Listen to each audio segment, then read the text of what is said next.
Hey, we're Asterisk Games. My name's Kevin. I'm Jacob. We received our pre-production copy this weekend, and we're going to go through it for you.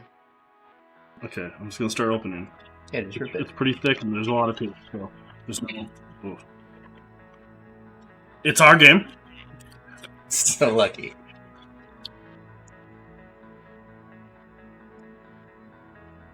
Oh. That's pretty shiny. The gold foil was our earliest stretch goal. We wanted this because we're trying to evoke that feeling of those antique books that really stand out on your shelf. So hopefully this will too.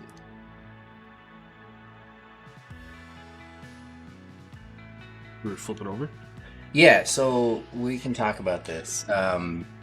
One thing that we added that we didn't tell people about was a box liner. Instead of just having blank gray board, we did a kind of antique marbled end pages pattern. We tweaked the colors to kind of complement the box, and we put this Ex Libris label in there.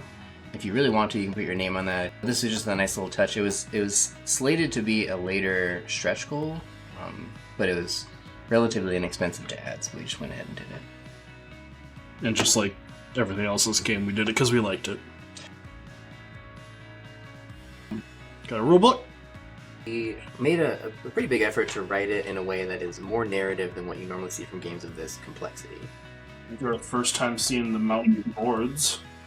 So we went with the mounted boards. It increases the durability of the boards and also gave us a little more freedom with the designs to expand the usability of the boards. Got our money. Paper wrapped so we can get rid of as much plastic as we can.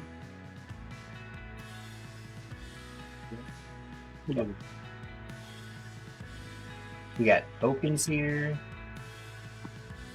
Tokens are screen printed, painted 18 different colors, so you can tell them apart really easily.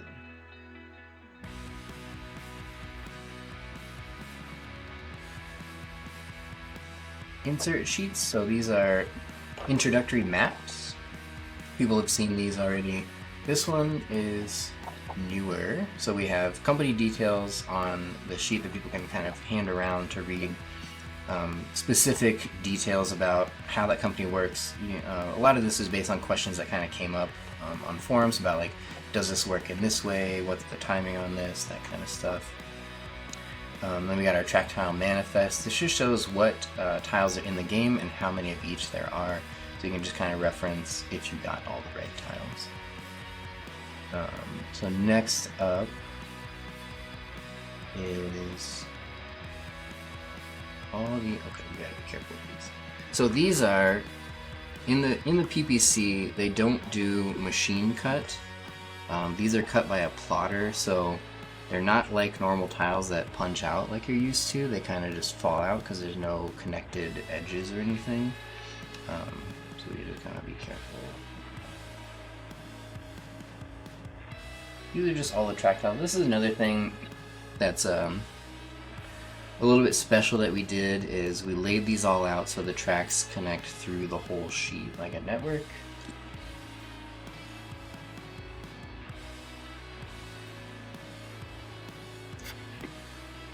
Ports here with a big body of water. That's fun. That's my favorite one. That's the best one. This is all the capitals. There's a little fun fact on these. All these capitals are named after our playtest groups, and all the streets on them are people who played in those groups.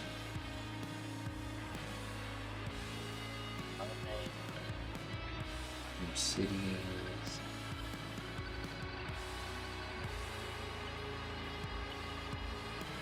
These are the little blank tiles that you can use to fill in edges of the map if you want to.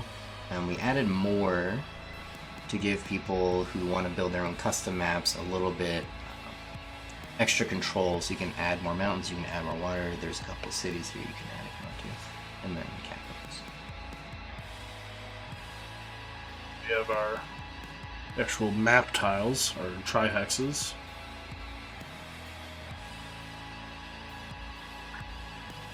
Yeah, definitely some rough edges on the PVC, but that's not what we're looking for here.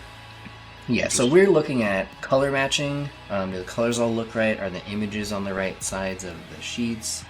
Are the cuts in the right places? Not necessarily the quality of the cuts. Especially on new components, did it all print right? Did we do everything right? Are our files correct?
The pre-production copy looks good, but we do have some small things that we will probably be looking to change. I think notably there are some variations in color between some of these tokens and shares. I think it's Express, Eastern Mining, and Resourceful are the most noteworthy, and we'll probably just mess with the hues a little bit to get those right.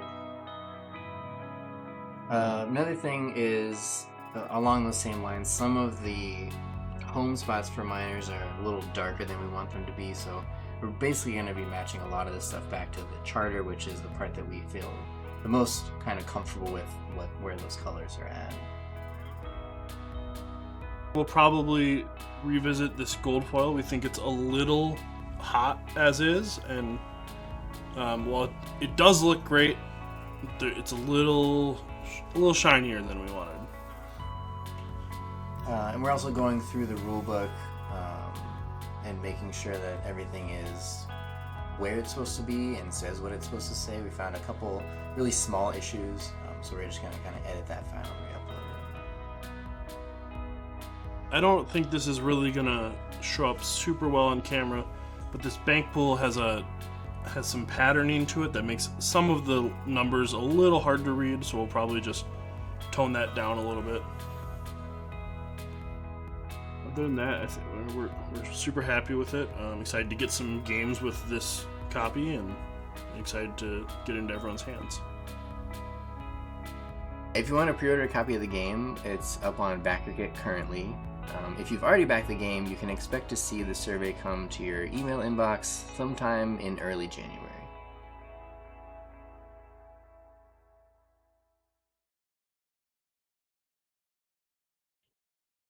How about, hey, we're Asterisk Games. My name's Kevin. This is Jacob. This is Jacob.